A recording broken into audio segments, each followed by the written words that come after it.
music, teaching, and so much more. This is AD70.net.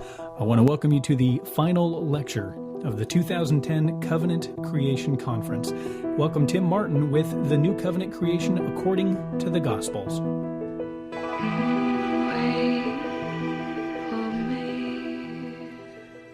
And I want to welcome Tim Martin to join us here on AD70.net for the final, the 8th lecture in the 2010 Covenant Creation Conference. How are you doing this evening, Tim? Very good. Good evening to you, Mike. Information overload after 2 weekends of this stuff. I'm telling you. Wow. I'm very happy with how everything went with this year's conference, and I want to thank all the participants up front at the beginning of this concluding lecture. I thank you all for the work that you've done in studying. I thank you for the effort that you put into presenting your material.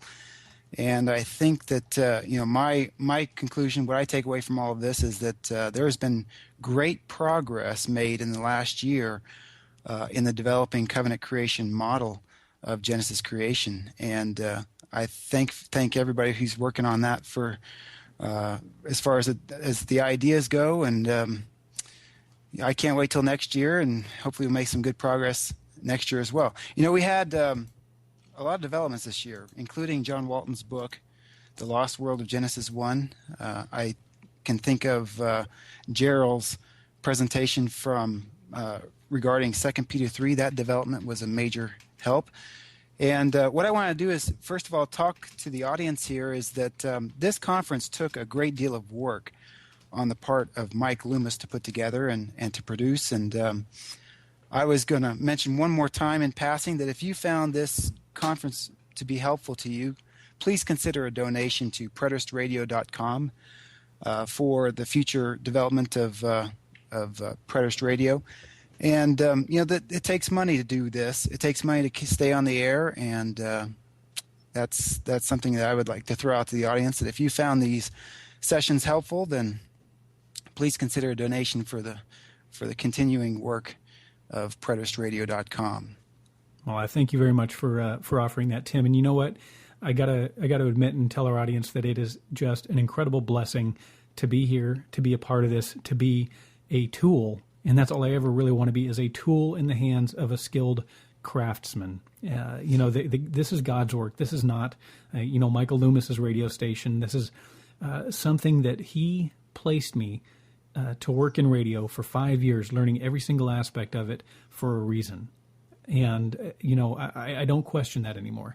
And let me tell you something. It is so incredibly just freeing to be able to work in this kind of a format, a listener-supported format, where you can know that you are existing because people want to have you here.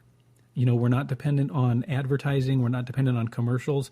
And with today's modern technology, with the TiVo mentality, with people being able to download on-demand content, commercials and commercial radio and commercial TV are really eventually going to go away. And I just really am doing everything I can to stay one step ahead of where technology is going to just make Preterist Radio everything that it possibly can be.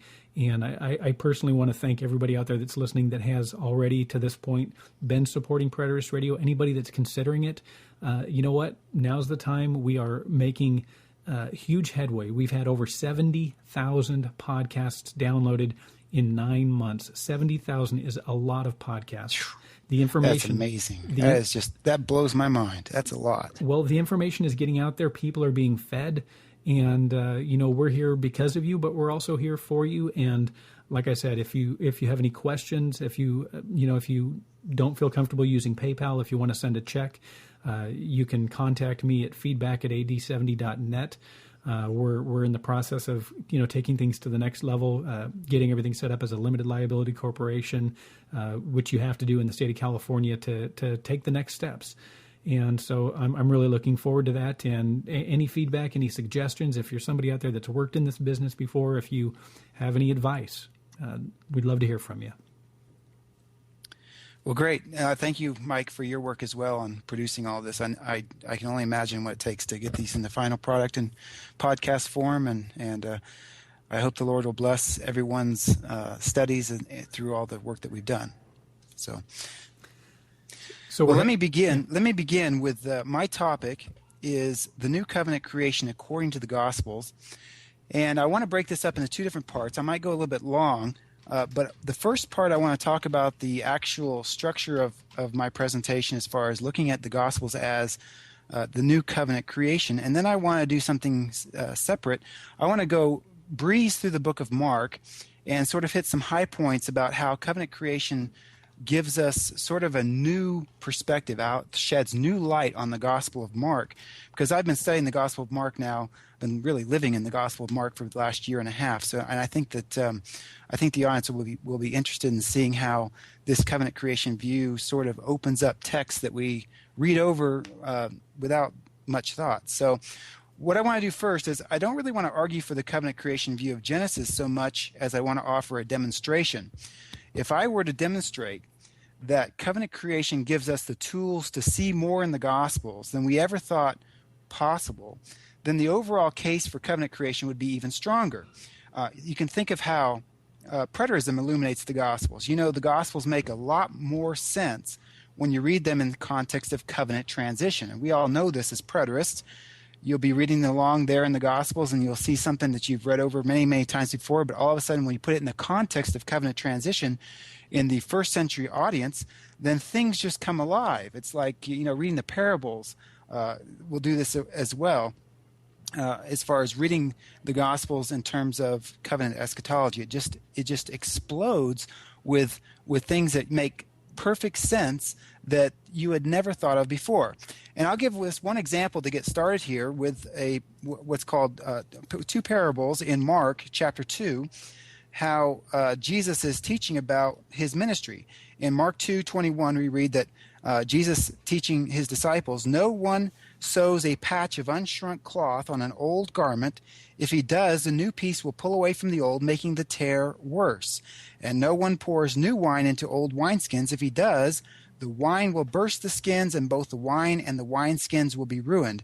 No, he pours new wine into new skins." Well, what is Jesus talking about?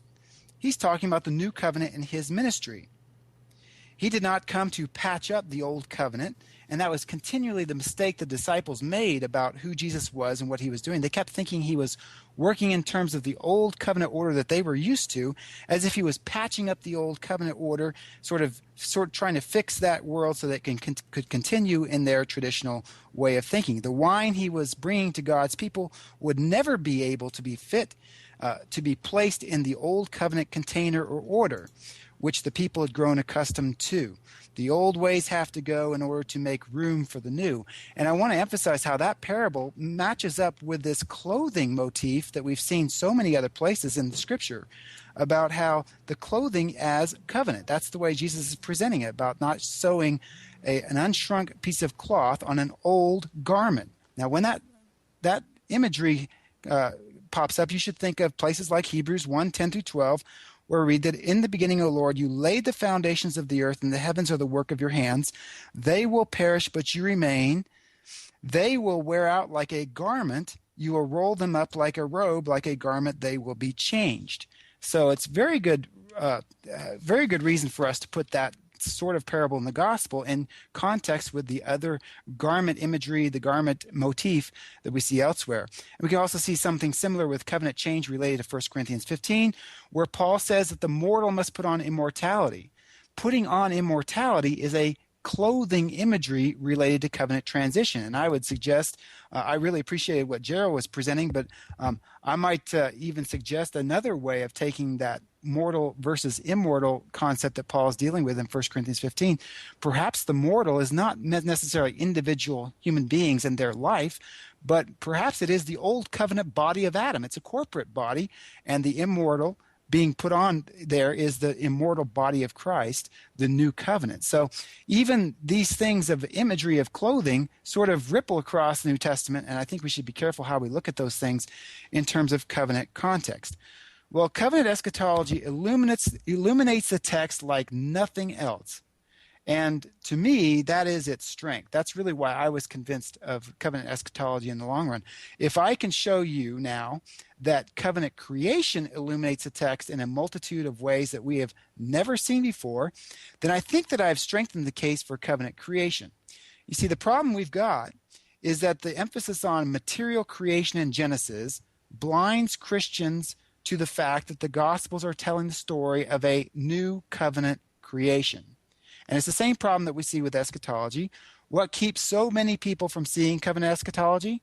People are blinded by their expectation that eschatology is focused on the end of the physical universe, and they don't even think to imagine anything else. So preterists are very good at seeing the end in covenant context. We've made that switch from an eschatology focused on the physical universe to the covenant world of relationship between God and his people. And so covenant creation is beginning to clarify the beginning of the story in those same terms. Genesis creation as the original creation that passed away in finality by AD 70. And Jeff's presentation was designed to show how that works from Genesis 1:1 forward. So now we have a covenant creation that matches covenant eschatology, the beginning and the end of the old covenant creation. And so I think we're making progress here, but if you stop to think about it for a moment, that is still not good enough. That's not the whole story, because the Bible also talks an awful lot about a new covenant. So let's look at the big picture here for a moment, because I want to start thinking ahead here to develop this in a way that I think would be helpful to bring things to a fuller, more comprehensive understanding. You see, preterists have more work to do than simply argue for a covenant context for creation and a covenant context for eschatology. There is more to Scripture than the old covenant order that God initiated in Genesis 1:1 and brought to a final end at the end of Revelation. And putting a covenant context to the beginning of the new covenant will help strengthen the approach to both creation and eschatology. So what I'm saying is we can't just look at the two ends, because in Scripture there are two covenants. So there's something we're not seeing yet or not fully appreciating, and that is the beginning of the new covenant creation. Now, Isaiah spoke of a new creation in Isaiah 65, and this has been a passage we've talked about a lot through this conference. Behold, I will create new heavens and a new earth. And that is explicit creation language drawn from Genesis 1:1, as Tammy so perfectly illustrated in her last presentation. Now, let me ask a question in light of Isaiah 65 to sort of kick off what I have in mind for this session. If Isaiah prophesies a time to come when God will create new heavens and a new earth, then where is that creation text? We preterists believe that this has been fulfilled, right? Isaiah 65 has been fulfilled. Where? Can we demonstrate fulfillment directly from the text of Scripture? You see, if Isaiah 65 speaks of a new creation in terms of Genesis 1, then shouldn't we preterists be able to point to a new creation account that is recognizable in terms of the original creation in Genesis? Now, when I bring up Isaiah 65, a lot of people automatically think of Revelation 21 and John's vision of the completed new heavens and new earth. And everyone agrees, including futurists, by the way, that Isaiah 65 is related to Revelation 21, but not everyone agrees that Revelation 21, and therefore Isaiah 65, has been fulfilled. Have futurists missed the new covenant creation text? What I want to know is whether or not we can prove by a creation text that is recognizable in terms of Genesis creation that the new heavens and new earth of Isaiah 65 has been created. So let's put this in a first century context as you mull those questions over. Was Israel supposed to recognize their Messiah? Did God give Israel, through the law and the prophets, enough of a description for faithful Jews to recognize Jesus when he appeared on the scene? I believe the answer is yes. Everything in the law and prophets point to Jesus as the fulfillment of all God's promises. And that's what the apostles believed as well, because they always argued for the arrival of the Messiah in Jesus Christ from the law and the prophets. In fact, you can think of it the other way too. To say that Israel was not supposed to recognize their Messiah is to say that God was involved in some kind of trickery.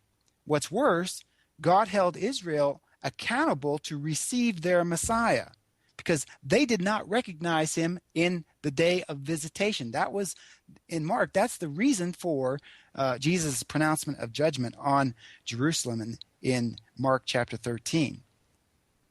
So how could this be if they could not possibly recognize their Messiah? Now let me rephrase the question in a different variation. Was Israel supposed to recognize the fulfillment of the new heavens and the new earth of Isaiah 65? I have come to the conclusion that the Gospels are telling the story of a new covenant creation. The new covenant creation text announced the beginning of the fulfillment of Isaiah 65 as surely as John's vision of Revelation 21 is a vision of the completion of that creation. And so modern Christians who are so hung up on a physical universe view of creation and eschatology totally miss it, but it's there. People aren't looking for a new covenant creation in the Gospels, and so most Christians never see it. And again, it's because of their focus, their absolute dogmatic assumptions about creation in terms of the material, physical universe. That's why they miss it. So what I want to argue now is that we do have actually at least two creation texts that can be recognized in terms of Genesis creation as the fulfillment of Isaiah 65, or at least the beginning of the fulfillment of Isaiah 65. And so my exhibit A for a new covenant creation text is John chapter 1, beginning in verse 1. And I want to read the first 5 verses of John chapter 1, and I think you'll see that even though a lot of people recognize what John is doing here, they don't really see the full ramifications of what this means, especially in context with Isaiah chapter 65. John 1:1, in the beginning was the Word, and the Word was with God, and the Word was God. He was with God in the beginning. Through him all things were made. Without him nothing was made that has been made. In him was life, and that life was the light of men. The light shines in the darkness, but the darkness has not understood it. And so the very scene that John ends with Revelation, with his vision of the completed new heavens and new earth, is related to the way John begins his gospel account. And we see something very similar in his epistles too. 1 John chapter 1 begins with the phrase, something about the beginning of the gospel of Jesus Christ. And he goes on and he talks about Jesus Christ, just like in John chapter 1, he goes on and talks about Jesus Christ. Now, most people recognize the language here is from Genesis 1:1, but few draw out the full significance of what John does. And I'll be building on the work here of Timothy King from Grand Junction, Colorado, and David Chilton before him, but I want to push things a little further than they ever took it in context with particularly Norm Voss's presentation from last week. You see, what we see in John 1 and 2 is a creation week in the ministry of Jesus Christ. And if you look at this very carefully and read this and pay attention to the days, John's creation account is broken down in terms of days. Earlier, Norm Voss explained the significance of day 1 in Genesis in terms of light and connected day 1 with Adam to Noah. And Norm presented, if I remember right, presented as if Adam in the first day of God's creation is the one who is bringing light through the creation of God. Note that John's first day describes Jesus as the light. God spoke the word and the light came into the world. So John 1 through 28 describes day 1. And the theme there matches up with Genesis chapter 1, the first day. Day 2 in John begins at 1:29, where we find John describing a water baptism. John 1:29, the next day John saw Jesus coming toward him and said, "Look, the Lamb of God who takes away the sin of the world." And the text goes on to talk about a water baptism. See, that matches up with day 2 from Genesis 1. Day 3 begins in John 1:35, where we find the next day John was there again with 2 of his disciples. When he saw Jesus passing by, he said, "Look, the Lamb of God." Now, day 3 in John's creation week is where Jesus gives an earthly name to one of his disciples, matching up with the earth, the land rising up out of the waters in Genesis chapter 1. And you can read the text for yourself and see how that works out. Do you see how we're following the pattern of creation in Genesis 1? This creation text in John is recognizable in terms of Genesis creation. Day 4 begins at 143, where we find mention of Moses and the prophets by Nathanael, who is called a true Israelite. And later in that same day, Nathanael proclaims Jesus as the King of Israel. Think about what Norm presented about day 4 last week. By the way, John's following the same thing. Moses and the prophets is mentioned by Nathanael, and then at the very end of this day, Nathanael proclaims Jesus as King of Israel on day 4. John 2:1 continues with this creation week and says, on the third day, which actually skips day 5. And I think John had a very good reason for skipping day 5. John was writing to a Jewish audience, so that makes some sense. Many scholars note how John's gospel has an extreme Hebraic construction and mindset, and so it's appropriate that he would skip day 5, because if you remember back in Norm Voss's lecture, day 5 is related to the fish of the sea and the birds of the air, which is related to the time of the Gentiles when the gospel went out during the captivity. So Genesis 2:1 skips day 5, related to Gentiles, and takes us to day 6, continuing on with the wedding feast celebration at Cana, paralleling the marriage of Adam and Eve on day 6. So there you have it. John opens his gospel with a creation week that is recognizable in terms of Genesis 1. And guess what? This creation is all about people, starting with Jesus himself. This is a new covenant creation where a new covenant world is coming into being through Jesus Christ and his disciples. It is the beginning of the new covenant creation world. There is no reference here to the physical universe. There is no reference here to Sinai. He is working directly from the creation week in Genesis chapter 1. So this is the beginning of the fulfillment of Isaiah 65. And I think we should link those things up, because Isaiah 65 prophesies a new heavens and a new earth in terms of Genesis creation language. So I believe we should look for a creation account in our scriptures, if we believe this is fulfilled, that is recognizable in Genesis imagery and Genesis detail as well. Now, my next example, Exhibit B, if you will, and I'm trying to work at this from 2 witnesses to establish my case, is from Mark. Christians approach Mark as if Mark is sort of the primitive gospel, and I just, after living in Mark for the last year and a half, I do not understand how that conception of Mark has gained a footing, other than the fact that we don't see covenant context, and so we miss a great deal in the Gospel of Mark. So Mark is actually extremely rich and complex when viewed in covenant context, and I want to show how that works a little bit later.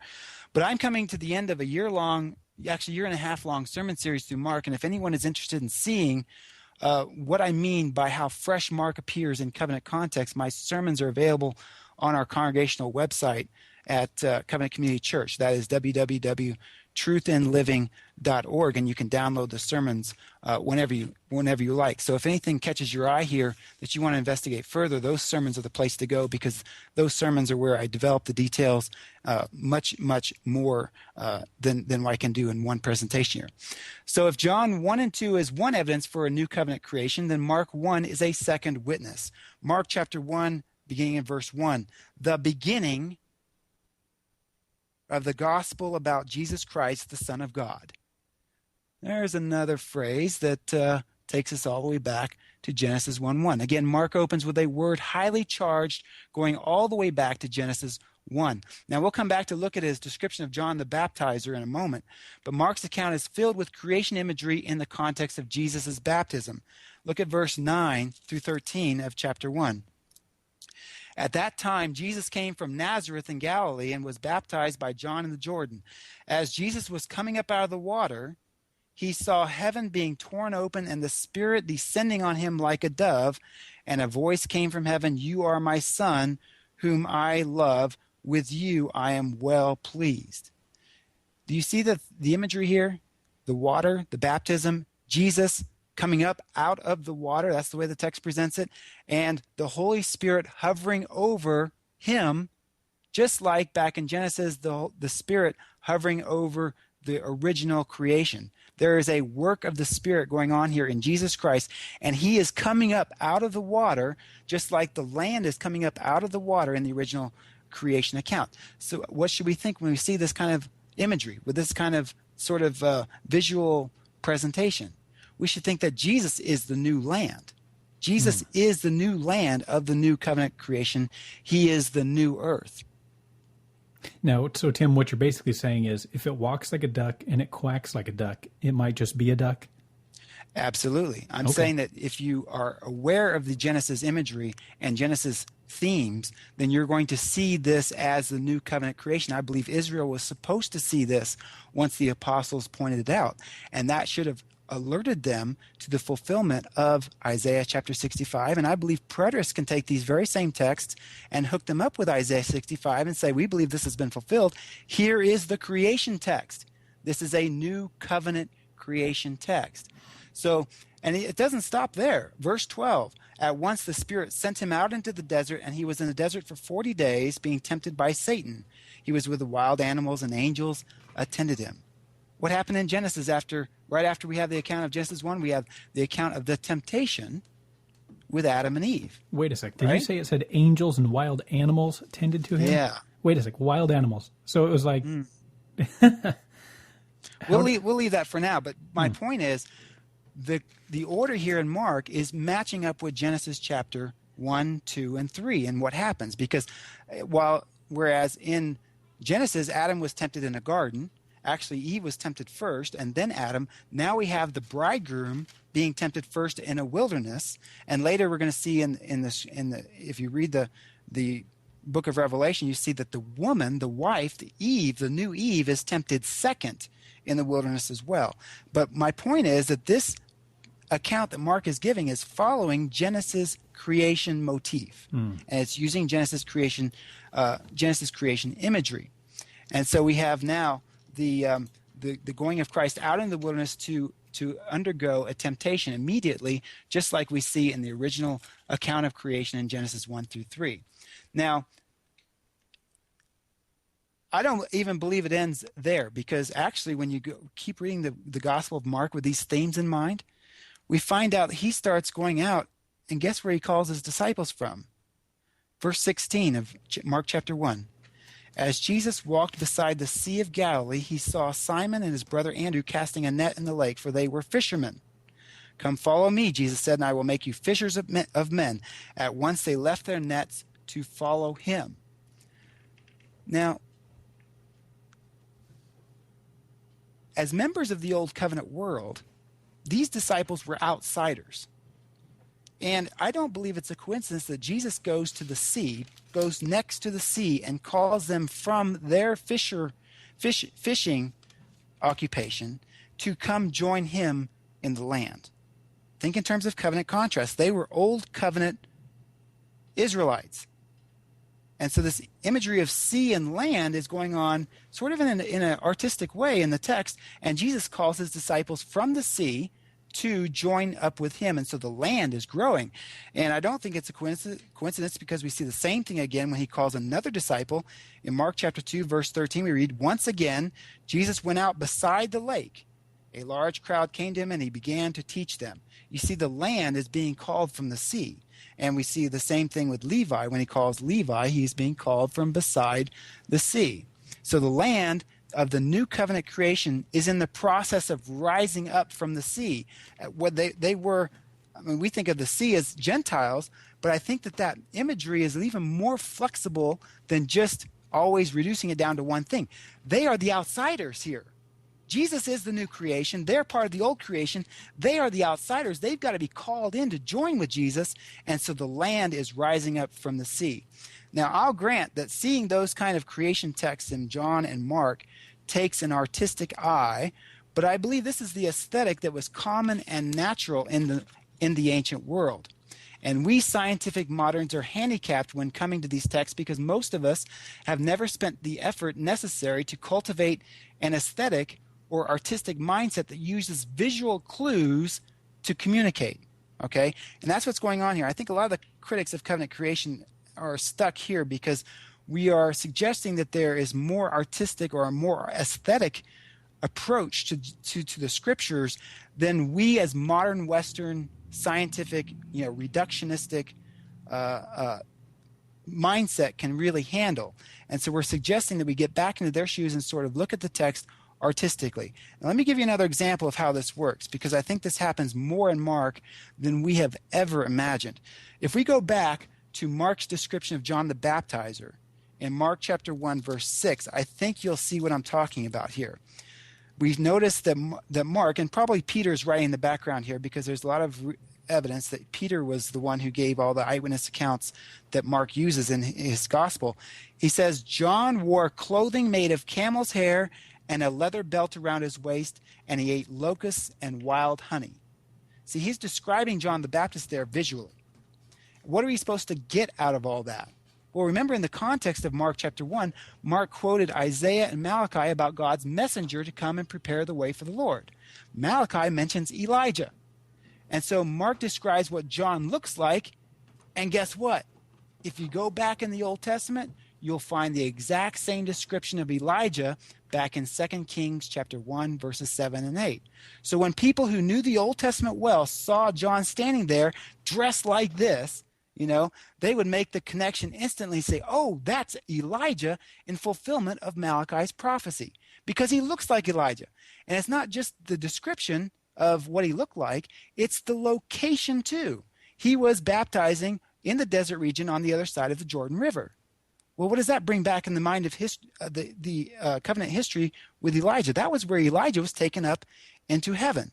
And so it's like John the Baptizer is looking like Elijah. He's appearing where Elijah was taken up to heaven. It's like John is just carrying on the ministry of Elijah's work just where he left off. And so if you look at the geography, if you look at the description visually, I think we're supposed to look at it in the context of the Old Testament, and that's how the Israelites were supposed to get it. They were supposed to recognize these things because of their history. In fact, they're seeing in this new covenant creation that Jesus is fulfilling all of the law and the prophets, and that all the stories, everything is coming together in relationship to him. And that's really kind of what I do with my sermons, is show how the various aspects of Old Testament history is in the background behind what's going on with Jesus' ministry.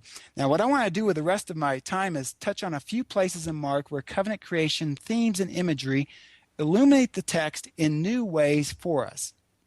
Because I think that kind of demonstration is a very strong argument for the validity of the approach. Now, most of this material, like I said, is taken from my sermon series in Mark. So if there's something you're not sure about or you want to look into more deep, go back to the sermon series, and you'll be able to see the details fleshed out more thoroughly. So let's do a little more practice with the healing of the man with leprosy at the end of chapter 1 in Mark. Okay, at the end of chapter 1, we find that this man with leprosy came to Jesus and begged him on his knees. Verse 40, if you are willing, you can make me clean. And if you follow the story, Jesus is outside the cities, outside the towns of Galilee, traveling from place to place. And that's where this man shows up. And we find out that Jesus touches the man. Now, if you understand the Old Testament history here, this is what the priests were supposed to do. When you had someone with a skin infection, who was supposed to examine him? The priest was supposed to examine him outside the camp. And that's what's going on here with Jesus. He is acting like a priest. If you go look back in Leviticus 14, you'll see how the law presents that the priests were the ones to examine the skin diseases, and that's exactly what Jesus is doing. He is healing the man in a priestly fashion. How does he do it? He touches the man. Verse 41, filled with compassion, Jesus reached out his hand and touched the man. I am willing, he said, be clean. And immediately the leprosy left him and he was cured. Now, if you understand the law, you should gasp at this point. Because what about people who have skin diseases? What are they in terms of the law? They are unclean. And yet here Jesus is acting as a priest outside the camp, examining the skin infection, and he touches the man, and rather than Jesus becoming unclean, according to the law of Moses, there is cleanness flowing from Jesus to the man, and he is healed. And I think if we look in my sermon series, I titled this sermon, A New Priest for a New World. But I think we're still working in terms of Genesis, because Jesus is acting like a priest here, but it's not like the Aaronic priest at all. It's like Melchizedek, the greater priest in Genesis. And so he goes on, he tells the man to go to the priests who were at the temple and offer the sacrifices that Moses commanded. But Jesus is the greater priest. If you follow through the implications of that miracle. Now, let me continue here with Mark chapter 2, because it tells a story of Jesus healing the paralytic. The bone of contention in Mark chapter 2 is the forgiveness of sins. That's what caused the Pharisees and the teachers of the law to grumble against Jesus. The miraculous healing of the physical body was a sign to them, to the critics mainly, that Jesus indeed had the power to forgive sins. Now, this miracle in Mark chapter 2, I'll let you read it for yourself because I'm not going to have time to read all these texts directly. But this miracle resembles something in the Old Testament. Now, if Elijah is John the Baptizer, then who does that make Jesus? It makes, if you follow through the imagery of the Old Testament, the history of the Old Testament, Jesus becomes Elisha. And remember in the Old Testament, Elisha is granted a double portion of the Spirit from Elijah so that he works twice as many miracles, et cetera, et cetera, et cetera. But I believe that this healing of the paralytic has an echo in the Old Testament that it's following from. And it's actually understandable in terms of Elisha. There's a story about Elisha back in 2 Kings 13 where we read about Elijah's bones causing a resurrection. A dead man who was carried by 4 men got thrown into Elijah's grave, and boom, he stood up and walked around. The imagery there is resurrection. And that's what we have here in this text. A dead man, the paralytic, is carried to Jesus by 4 men. And Jesus happens to be buried, so to speak, in this house, so that Mark says these men dug their way through the roof. If you look at the Greek, it's very explicit. They digged their way through the roof and lowered him down. I believe it's following the theme of Elisha's story, the one that nobody hardly ever knows about, back in 2 Kings chapter 13. And so they lowered the dead man down till he came into contact with Jesus, and boom, his sins are forgiven. He rises up and stands on his feet. Resurrection is the forgiveness of sins, and that's the heart of the miracle here in Mark chapter 2. It is all about the forgiveness of sins, and we see a resurrection motif with him standing up, taking his mat, and walking away. The physical miracle was designed to confirm the spiritual forgiveness of sins that Jesus had the power and authority to do. Do you follow me, Mike? I do. Matter of fact, I'm following the discussion in the chat room as well. It's going good over there. Let me keep going now. How about how Jesus heals the man with a shriveled hand in Mark 3:5? Mark 3:5 says, he looked around at them in anger, and deeply distressed at their stubborn hearts, he said to the man, "Stretch out your hand." He stretched it out, and his hand was completely restored. You see something different about that healing? Jesus didn't touch the man. He spoke to him. Right. But look at the context. The context is the Lord of the Sabbath. Now, let me ask you something. Jesus is Lord of the Sabbath, and that context explains why the healing takes place in the detail that it does, because the Sabbath is from God himself. And so when Jesus claims to be Lord of the Sabbath, he's claiming to be God himself, and he creates or heals by the same way that God creates and heals. He speaks the word, and his hand is healed. See, it'd be incongruous to have Jesus touching the man in the context of being Lord of the Sabbath. He's resting here. He's showing the power of God, and it's a Sabbath motif. Does that make sense to you? No, that does. But now let me ask you something, because you just kind of tripped something in my head. Jesus, being a type of Moses, prophet like Moses. Think about in the wilderness. First, he struck the rock, and the second time he was supposed to speak to it. That's right. And the mistake Moses made was he struck the rock again. He spoke the first time, and then he struck it. Anyways, there's definitely, at least a connection that I made. I had not thought of that connection, but I do believe there is a connection there. But the context here I want to emphasize is the Lord of the Sabbath. And so that context determines the details that we are seeing Mark record, because those things are very important. It all fits together in Mark, and why he's communicating these details fits with the greater theme and the greater motifs from the Old Testament. All this is taking place within the Old Testament. Now, I gave a sermon about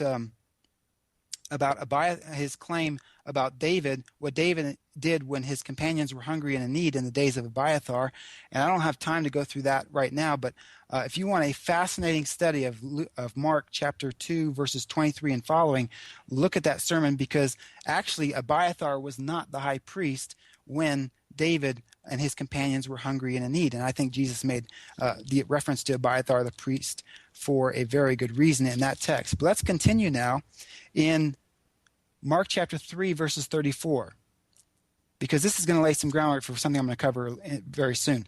Mark 3:34, we find out, actually let's start with verse 32. Verse 31. Then Jesus' mother and brothers arrived. Standing outside, they sent someone in to call him. A crowd was sitting around him, and they told him, "Your mother and brothers are outside looking for you." "Who are my mother and my brothers?" he asked. Then he looked at those seated in a circle around him and said, "Here are my mother and my brothers. Whoever does God's will is my brother and sister and mother." Now, if you're a Jew here, you got to catch the power of what Jesus is doing. He's redefining the family here in terms of the new covenant world. These people sitting around him are his new family. And he makes that explicitly clear, and we miss it. But in this culture, family was everything. In fact, this would just take people's breath away. How can you say that this is my mother and brothers? That this is not the way the old covenant order works, right? Because that's all based on the genealogies. It's based on the natural progression of the covenant. See, Jesus is redefining the family here in terms of the new world. And I think that's important to get right from the very beginning, and we'll see how it comes to fulfillment, and Jesus is actually doing more of that later. Now, Mark chapter 4 goes on to tell us a story about Jesus crossing the lake. Verse 35 of Mark 4, that day when evening came, he said to his disciples, "Let's go over to the other side." Geography is important. Pay attention to the geography, because Mark is recording it for a very good reason. What's on the other side of the lake?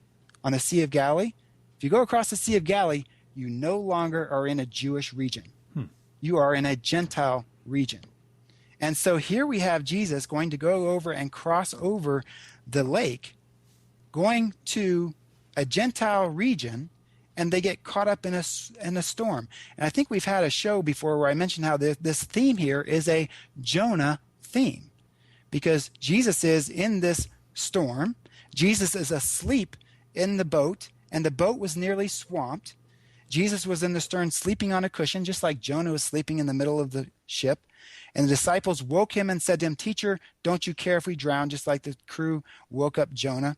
And he got up, rebuked the wind, and said to the waves, "Quiet, be still." And then the wind died down, and it was completely calm. Now, what's the motive here? The motif here is that Jesus is calming the sea. In the process of going across the lake to a Gentile region.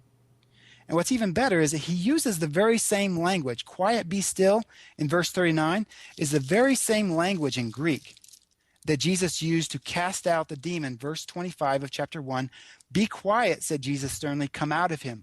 When Jesus went and cast out the demon in the synagogue first, it's the very same language that is used here about Jesus rebuking the wind and the waves. Okay? And so they were terrified and asked each other, "Who is this? Even the wind and the waves obey him." And the account moves directly into the casting out of the demon of the man who lived among the tombs, the demon named Legion. This was a Gentile exorcism, and we see the pattern here following this story very well. Jesus went first to the synagogue and cast out a demon. Now he's going to the Gentiles in the context of the sea, in the context of a Jonah motif. and he's extending his ministry to the Gentile world as well.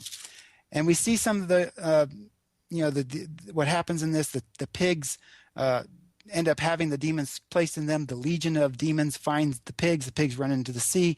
They're buried in the sea and destroyed by the sea. And the man is back into his sound mind. So this is a Gentile context here. Pay attention to the geography, and it's no coincidence that it's in the context of the sea.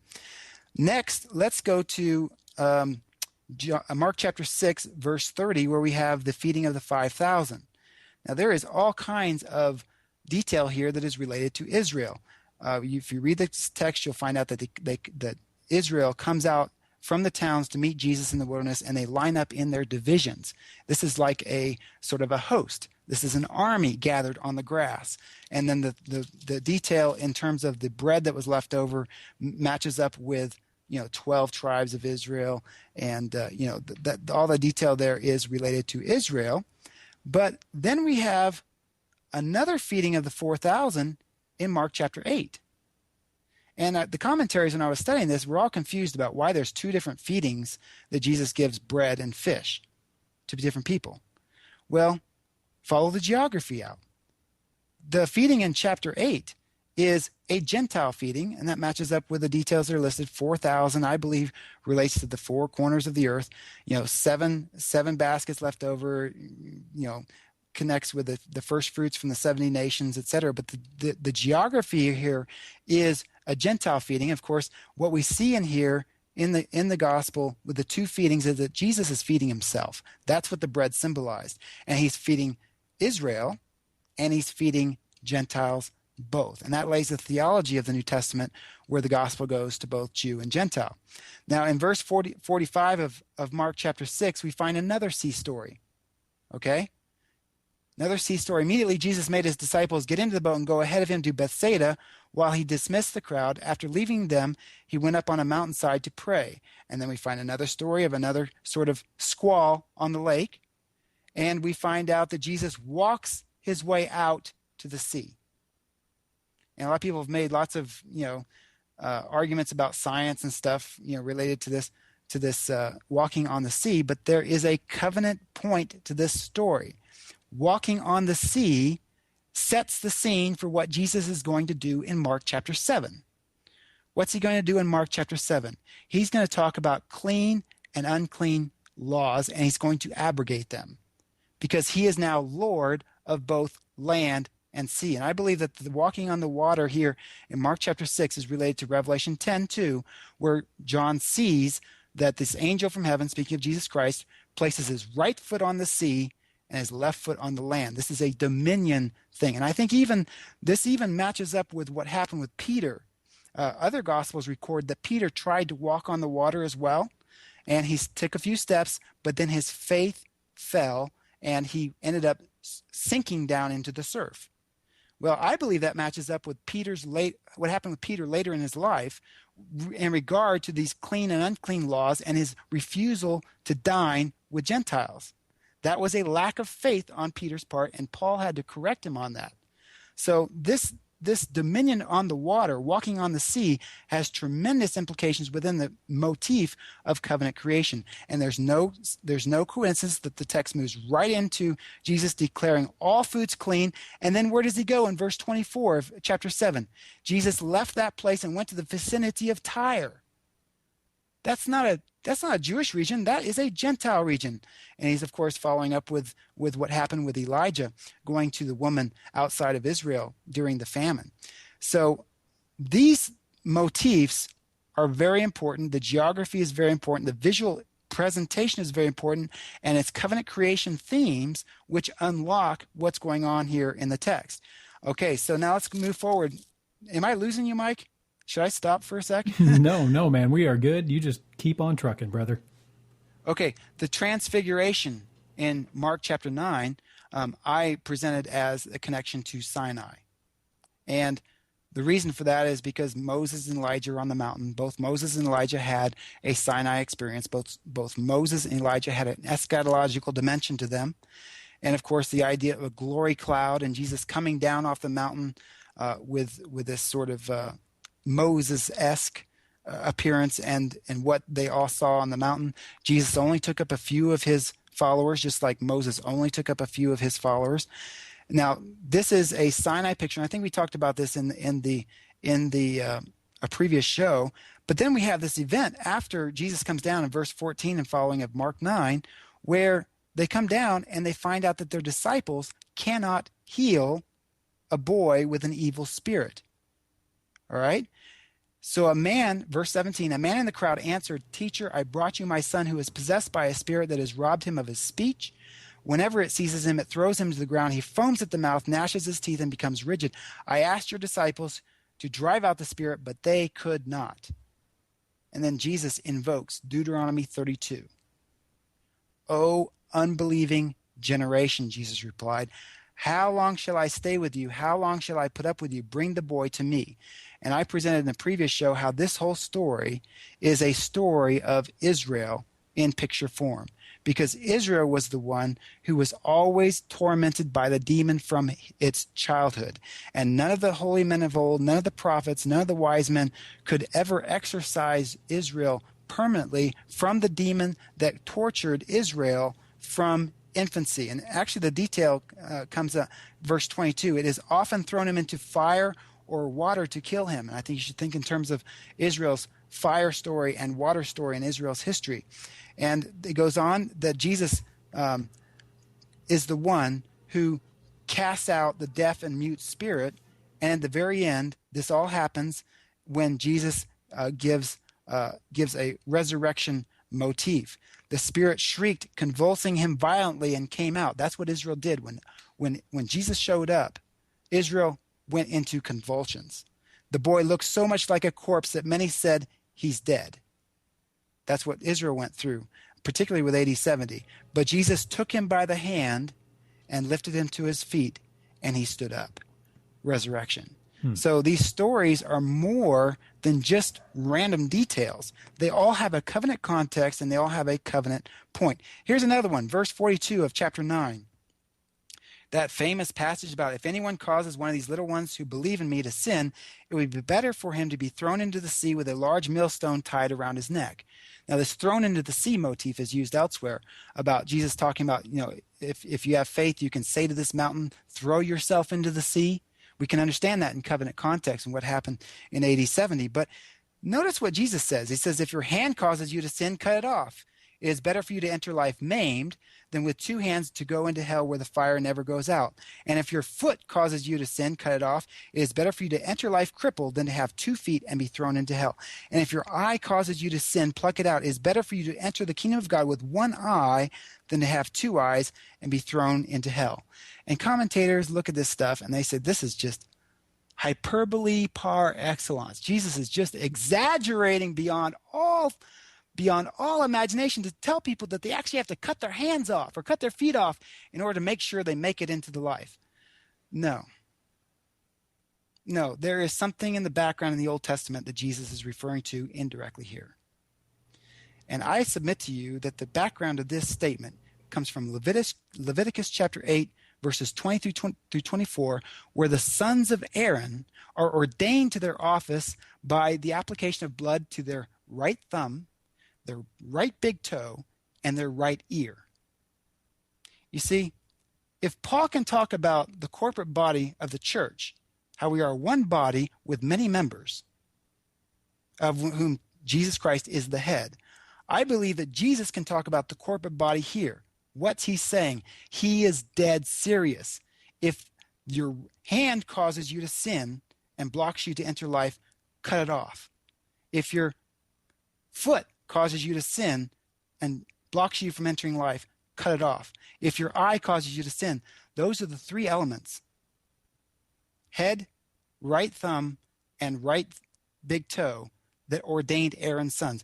Jesus is telling them that if the priesthood, the chief priests, etc., get in the way, cut them off, because it's better for you, Israel, to enter the life maimed. Corporate body here. Don't let them get in your way, because that's the imagery going back to Leviticus chapter 8 regarding the ordination of Aaron's sons. So I believe that there's covenant context to this, it makes perfect sense in terms of covenant transition. Does that seem too crazy for you, Mike? No, sir. Okay. Next, Mark chapter 10 and the whole discussion about divorce. Remember, I mentioned here how Jesus is redefining the family early in Mark. Right. This is a follow-up behind that because the Pharisees were serial divorcees because they believed that they could divorce anybody they wanted and marry anybody they wanted. And some Pharisees came and tested him by asking, is it lawful for a man to divorce his wife? People don't pay attention to what Jesus says. He says, what did Moses command you? They said Moses permitted a man to write a certificate of divorce and send her away. So they're making it out as if Moses was telling them to divorce their wives and give them a certificate of divorce. And how does Jesus correct them? He corrected them in terms of Moses. But at the beginning of creation, God made them male and female. And it wasn't just the Pharisees here who asked a question about marriage, because we're going to get to the other question that comes from the Sadducees, and we're going to see how this redefinition of the family in terms of the new covenant comes full circle. But Jesus in this text in Mark chapter 10 is correcting the Pharisees in terms of what Moses taught. And he goes all the way back to Genesis in the first few chapters of Genesis. Looks like Moses goes all the way back to Genesis 1, according to Jesus in that text. Next, let's look at the triumphal entry.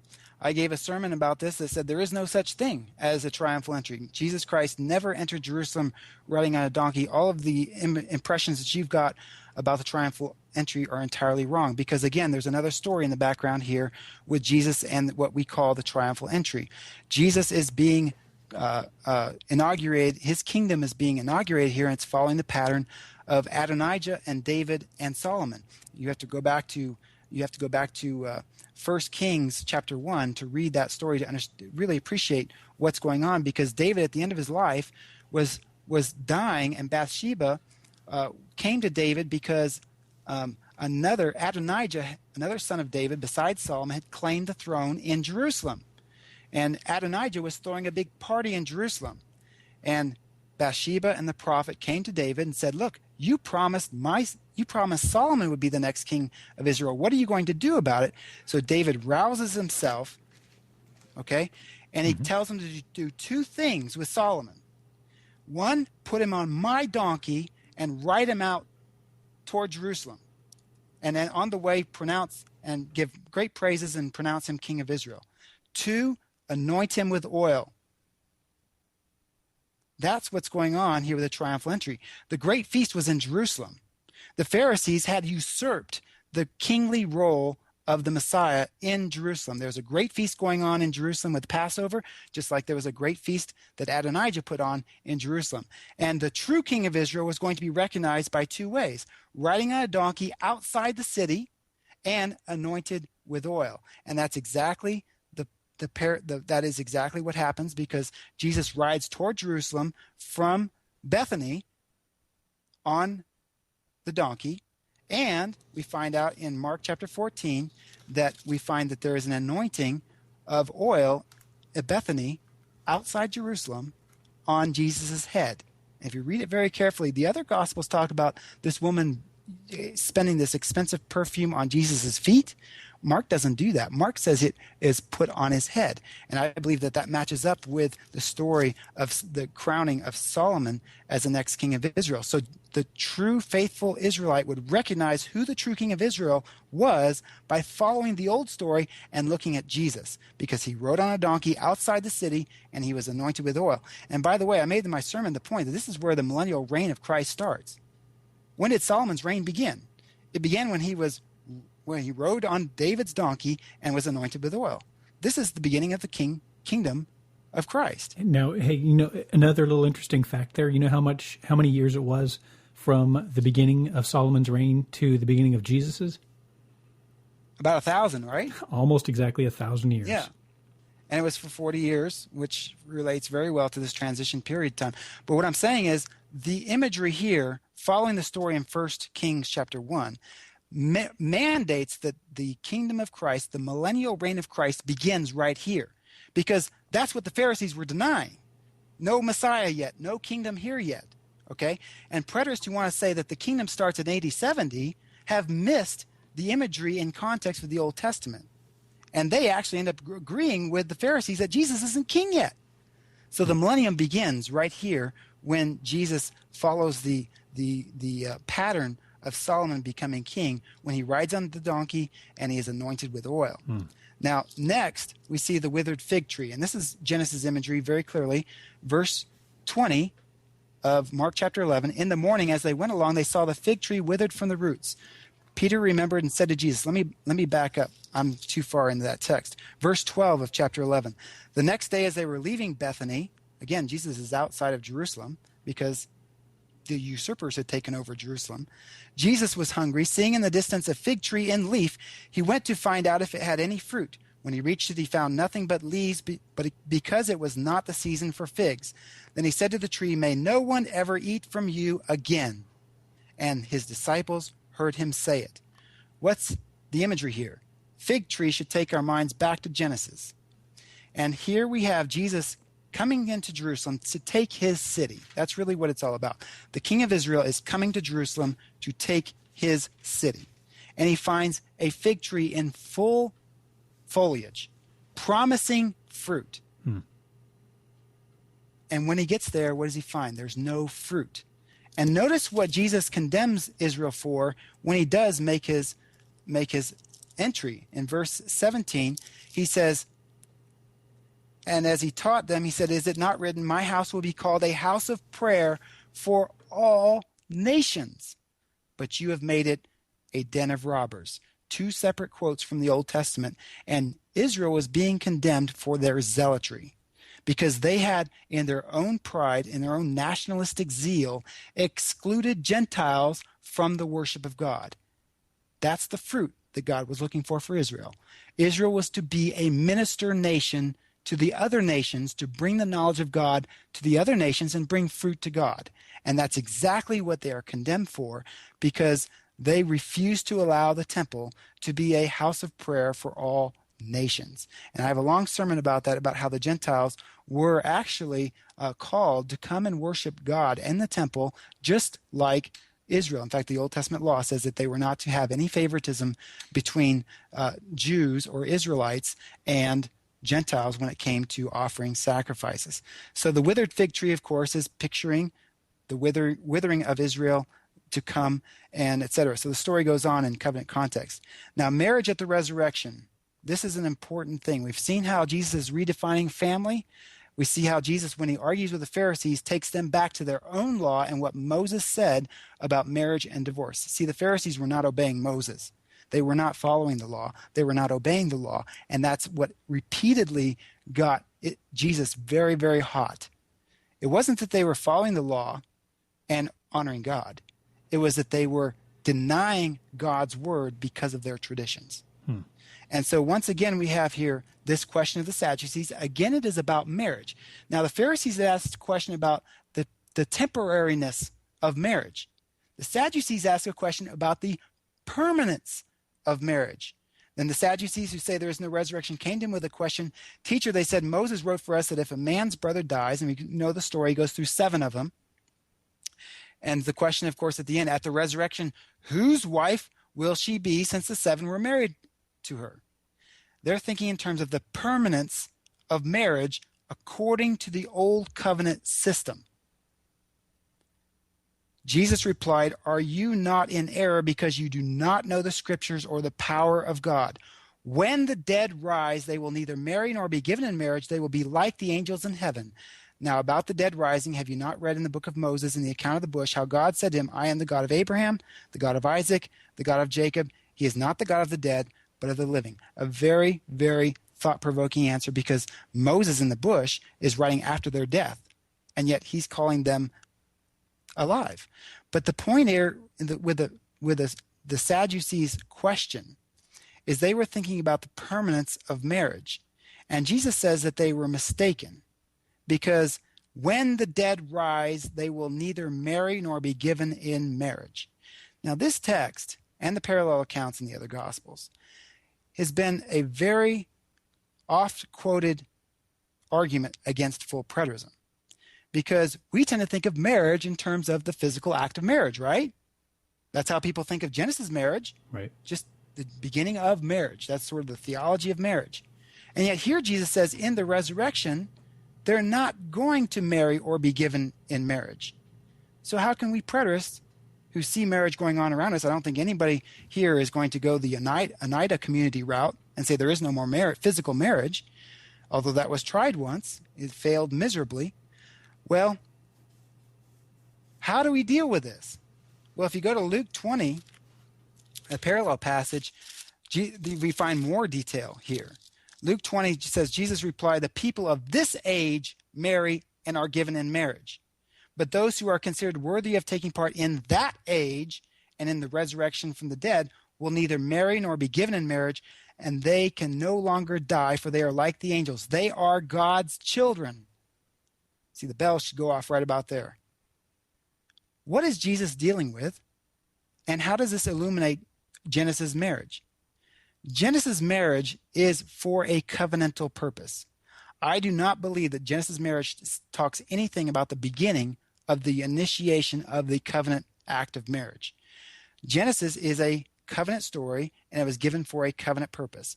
Marriage in the Old Covenant was for a covenant purpose, a covenant function. If you were a good Israelite, how would you expand the kingdom of Israel? You would follow the pattern in Genesis 2 and 3, right? You would find a woman, you would get married, and you would have lots of kids. That was the function of marriage for the Old Covenant order. But now Jesus is saying that marriage is going to come to an end. And I would present to you that it should be the covenant function of marriage in the new covenant, in contrast with the old covenant, has come to an end, because now we have these people who are children of the resurrection. And they can no longer die, for they are like the angels. They are God's children, since they are children of the resurrection. How can the resurrection have children? I'll tell you how. By the Spirit. John 1's talking about that very thing. How are you going to become sons of God in this new covenant creation? Not by the will of a husband, but by the power of the Spirit. In fact, people look at this stuff like the resurrection and marriage discussion with the Sadducees as if it's some kind of weird, sort of bizarre comment that Jesus makes. No, this is the heart of the whole debate in the New Testament. That's why John has to deal with the very same thing in his epistles when he writes about who are the children of God. Is it the children that go according to the flesh? No, we are the children of God by the Spirit. You see, the function of marriage, according to the old covenant pattern in the old age, has come to an end. And now it is the covenant, the new covenant world, the kingdom of God is extended not by natural generation, not by physical marriage as it was in the function of the old covenant world, but now it is by the Spirit. And so we read about Paul who doesn't have a wife, right? And he's talking about his kids. All right, all these different churches are his kids. And John is talking about my dear children. They didn't get married to do that. That's the new covenant principle, and that's what the debate about is throughout the New Testament. We have this debate about who are the children of God. It's the children of the resurrection in the age to come. Those are the true children of God. Yes, John says it is us, by the power of the Spirit, who are made children of God. What a great thing this is. That's what John's whole point. So when we read about these different things, don't think physical marriage, either in Genesis chapter 2 or in Luke chapter 20 or Mark chapter 12. Now, Tim, this is a functional thing for a covenant purpose. That's what Jesus is referring to. Now, what kind of relevance would there be to the necessity for this, call it a clean bloodline, to the fulfillment of that seed promise that began all the way back in Genesis? That's all an aspect of the old covenant order and economy. Right. So it's very important to keep the seed line pure for the coming of the Messiah. But when the Messiah comes, then all that old order detail becomes obsolete, and there's no more need for it, and it passes away like a garment. So I think that's the way we should look at this. Just like there is a physical sun after the past, there's no more sun, moon, and stars. We should not be surprised that there's physical marriage going on all around us, but not for the function of covenant purpose.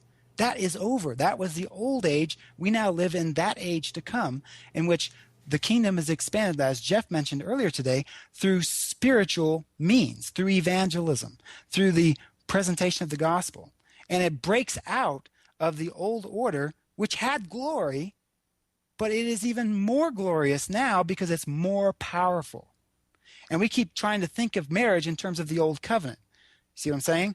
And if you start with marriage as being physical marriage initiated in Genesis, I'm telling you, as a full preterist, you have a big problem right here with Jesus' claim that in the resurrection there is no more marriage. Think function, though. It solves the whole thing. That was the function of the old covenant order, to be married and to have godly seed to fulfill, in God's providence, the promises of God. But now that's all passed away, and you have the sons of God being made by the Spirit through the power of the gospel. That's what Jesus is talking about. That's what the whole debate is. Does that make sense to you? Jesus already started redefining the family back earlier in Mark in ways that were foreign to them because they were part of the old world. And this new world, this whole new family thing works totally different. Not by flesh and blood, not by lineage, but by something else. And this is a new covenant function of marriage. Does that make sense? No, it does. Very much so. And because we have to resolve that as preterists who say that the resurrection has taken place. And now we live in that age to come. We have to resolve this. Well, if you start with physical marriage, you got a major problem. Right. You got the Oneida community. Because they were thinking in terms of physical marriage, right? They weren't applying covenant context to marriage and covenant function. So that's how covenant creation and covenant eschatology sort of works. Now, as you get into Mark, let me keep moving along here. We're getting pretty close to where I probably want to get wrapped up. There's a lot of detail here that I'm still preaching through as well, so I'm still sort of becoming familiar with it. Gethsemane is a garden after the crucifixion. Oh, here's some Genesis stuff. When it comes to the crucifixion, we find out that the soldiers led Jesus away in chapter 15 of Mark, verse 16. The soldiers led Jesus away in the palace and called together the whole company of soldiers. They put a purple robe on him and then twisted together a crown of thorns and set it on him. So Jesus is dressed like a king, and there's some irony here because Mark and John and all the Gospels present the crucifixion as Jesus Christ's enthronement. And so he is king, even though it wasn't like the way they intended it. And yet he was also a crown of thorns was placed on his head, symbolizing that he is under the curse through all of this. Thorns, of course, going back to Genesis chapter 3. It's aesthetic. It's an aesthetic that is artistic. I grant that it's not very normal for us to read things this way, but I believe that's why the thorns are mentioned here. And if you go to John, it takes place at Golgotha, the place of the skull. Hearkening back to Genesis 3:15 and the promise to crush the serpent's head. Those details are rooted in Genesis, and it's designed to be a picture of what Jesus did as becoming the curse for us. Now, next, I want to finish with this. At the end of Mark, in Mark chapter 16, verse 15, we read that he said to them, "Go into all the world and preach the good news to all creation." What creation is that? Is that the creation that started at Sinai? Or is that the creation that involved all of the creatures of Genesis 1? You see, it can't be the physical universe because we preterists believe that this was fulfilled in the first century. So they didn't go all the way over planet Earth. So that rules that out. So what are our options? Our option is Sinai. Did they just go to Israelites? That's been a case that's been made about an Israel-only eschatology. Well, I don't think that works. But all creation in terms of Genesis 1, and note what Paul says in Colossians about this very same thing. In Colossians chapter 1, preterists know these passages very well, but I want you to see how it opens up in a new way through covenant creation. Colossians 1, verse 23. The second half of 23. This is the gospel that you heard and that has been proclaimed to every creature under heaven. Paul's using animal imagery there in terms of creation, speaking about the fulfillment of the task that Jesus gave to his disciples to preach the gospel to all creation. So I hope the audience will look at this stuff, because covenant creation, beginning with covenant creation, looking at the new covenant creation, no issues with the physical universe whatsoever. This is a new covenant creation in Jesus Christ and his disciples, and later his people, as they are brought together as the corporate body of the church, as the new temple of God, the new Jerusalem, and then matched with covenant eschatology, the old covenant world coming to an end. Covenant context at all 3 points basically confirms itself, and it becomes a feedback loop. Because when we see new covenant creation in terms of the gospel, well, why isn't the old creation to be understood the same way? And if it is a new covenant creation in Jesus Christ and his disciples, why wouldn't eschatology be understood in a covenant context?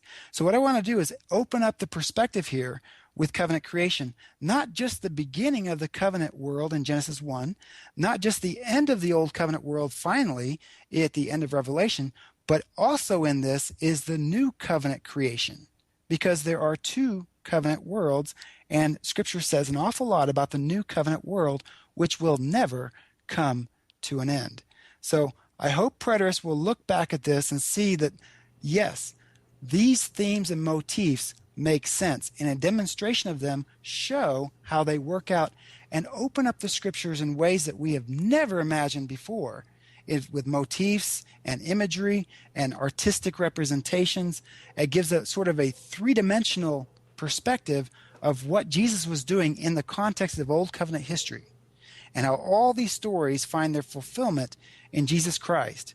He is the fulfillment of all the law and the prophets. His new covenant creation is the fulfillment of Isaiah chapter 65, the prophecy of a coming new heavens and new earth. If that's not you wrapping it up, I can't imagine a better way to do it.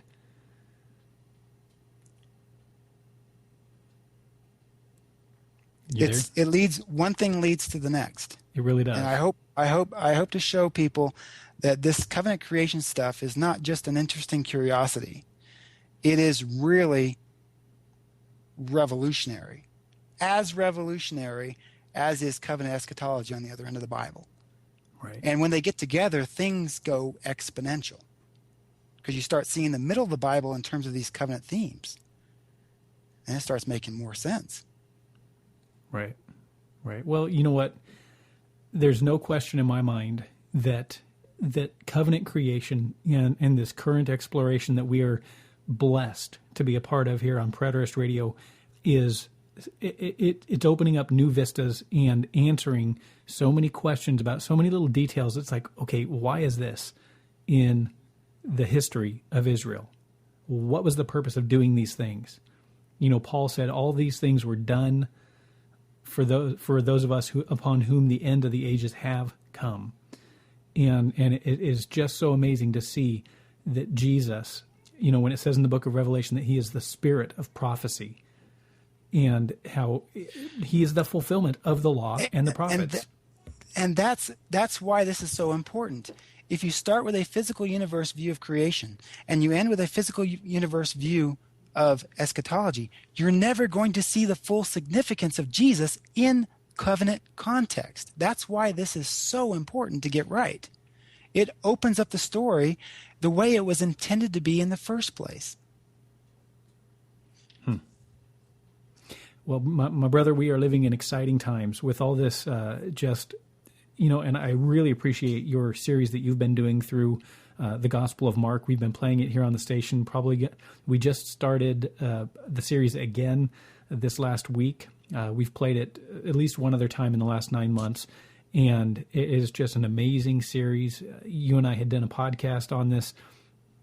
I'm thinking it was about 8 months ago now, or even more recently than that, but just absolutely incredible work you've done on that. And for anybody that's out there listening, if you'd like to listen to some more of those sermons, you can go to truthinliving.org, where you can find most, if not all, of the sermons that Tim has been preaching on the subject. You can find them there. That's where I get them from.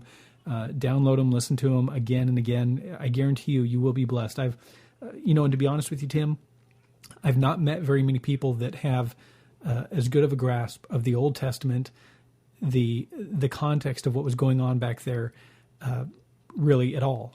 There's only one other teacher I can think of in particular. His name is Steve Gregg, and this guy, he's taught through the Old Testament so many times. He knows it like the back of his hand, and the stuff that you're bringing together demonstrates to me that you have that same command, and I do commend you and thank you for all the work you've done. Well, thank you for that, Mike. But I give thanks to God because I believe He has given me a love of history and a love of the Old Testament. And without that, you're not going to see the source of all this stuff. And I think back to Milton Terry's work in Biblical Apocalyptics, and he made a few comments about how the Old Testament is so important to understand the New Testament. In the last 100 years, particularly due to the influence of dispensationalism, people have cut the New Testament away from the Old Testament. And in the process, Milton Terry makes the observation that if you do that, you're going to lose the meaning of the New Testament. So I love the Old Testament. And when I see stuff going on in the New Testament,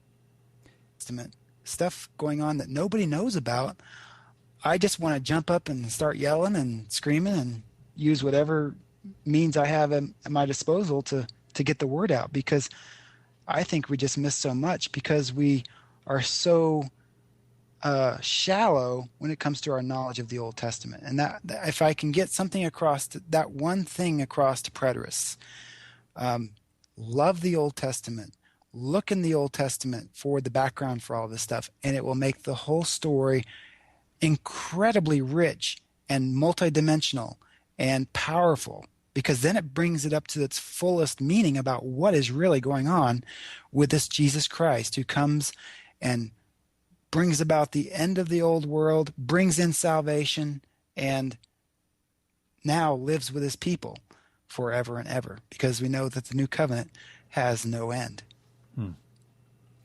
You know what? Again, just looking at the scriptures, as Alan Bondar would say, with new covenant eyes, I'm honestly looking forward to the next edition of his book now that he's come to understand covenant creation, because it's going to change so many things. And I don't mean just change for the sake of changing, woohoo, we got something new here, but just the clarity, the additional clarity. I mean, this is like going from a black and white Zenith 12-inch television that I used to have in my bedroom that used to sit on my green shag carpet that had rabbit ears and tin foil on it, just so I could watch Wheel of Fortune. And now we are watching full HD Blu-ray on a 72-inch plasma LCD, whatever, television, and it's three-dimensional. And there are so many, there are so many different things that we, like you've said, we've passed over as narrative and just a fun little story for Sunday school in the Gospels. And no, there is some greater significance going on here. Right, and that's the crux of the issue, because we've gotten sort of into the Pharisaical mindset about the literal. And whenever you do that, when you want to emphasize the literal at all costs, you end up sort of reducing the Bible to a literal record of physical things. And we are at the point in time in the church, because of the fundamentalist liberalism fight that's been going on for 150 years now, that I don't like either side of that fight because of what it does. The liberals deny the authority of Scripture. The conservatives turn into Pharisees and can only see physical things, and therefore violate the spirit of the Scriptures as well, in much the same way, actually, if you think about the way Jesus dealt with the Pharisees and the Sadducees and the teachers of the law. So we've got to get beyond that whole thing and stop talking about, literal things as being the point of scriptures, because the literal things are there. I'm not denying literal history. I'm not denying actual accounts, but there is always more to it than what you are seeing in the physical world. There is something that is being conveyed in the scriptures through the physical picture that is pointing to the spiritual world that we cannot see with our eyes.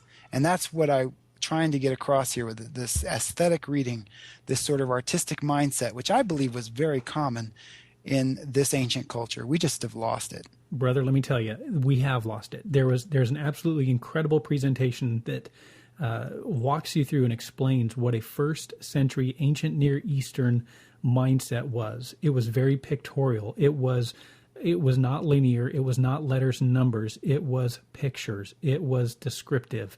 And we've lost it. And, there are still plenty of cultures today, even Asian cultures, that use symbols in their language, and they understand symbolism that we don't. Right. And I think, here's the interesting thing. There's been some writing done recently about how through multimedia technology, TV, internet types, things like that, there's been some writing by people like Eugene Peterson and was it Marshall McLuhan about how this visual culture is actually coming back because the Gutenberg world, what was called, the Gutenberg printing press and what that did for culture in the last 500 years, it created a Gutenberg mindset. And now that's sort of coming to an end with this technological development. And now you're having the world of TV, the world of multimedia presentation. And they're making the argument that actually we're going backwards now, more to ancient mindsets because of the visual nature that this is developing in culture. Now, if you think about that, that might be a very good development because there is such a thing as a Gutenberg distortion. That's what these writers talk about. A Gutenberg distortion is where, if it's not in a book, in plain narrative prose, it doesn't exist, right? There's no artistic thing, going on. So that might be something to watch. And that's not a bad development because it's going to condition society in general and Christians along with the society inescapably into more visual sort of means of communication and understanding. And that's, I believe, where the scriptures communicate from. That's the position from which the scriptures predominantly communicate from, using sort of symbols and images and motifs and experiential type of things that are in common life. Well, Tim, we have reached 90 minutes. Good place to wrap up the 2010 Covenant Creation Conference. Thank you, everyone, for listening. Stay tuned for an announcement about the 2011 Covenant Creation Conference, and also we will be working on a new website where we can sort of gather all of these covenant creation related studies. That will be www.covenantcreation.com, and we'll see how that develops and use that as a repository for recordings and articles and developments to come regarding the covenant creation view of Genesis creation. And I'm looking forward to helping you get that underway. It'll probably be in a more interactive format, a blog format, along with possibly we'll be taking a look at adding a forum to that for further discussion as well. So, Tim, once again, thank you very much. It's been a blessing to just be a part of all 8 of these lectures. We look forward to doing this again next year and hope to be a part of it. Thank you, Mike, for all your hard work. Blessings. Thanks, Tim. You are tuned to listener-supported AD70.net. This wraps up the 2010 Covenant Creation Conference, and I want to thank every one of you for listening with us live. And for those of you that are listening via podcast, I encourage you to continue being a part of this conversation. Coming up here in the following weeks, we will be getting the site put together, covenantcreation.com. Once again, that's covenantcreation.com. God bless. We'll see you back here next time.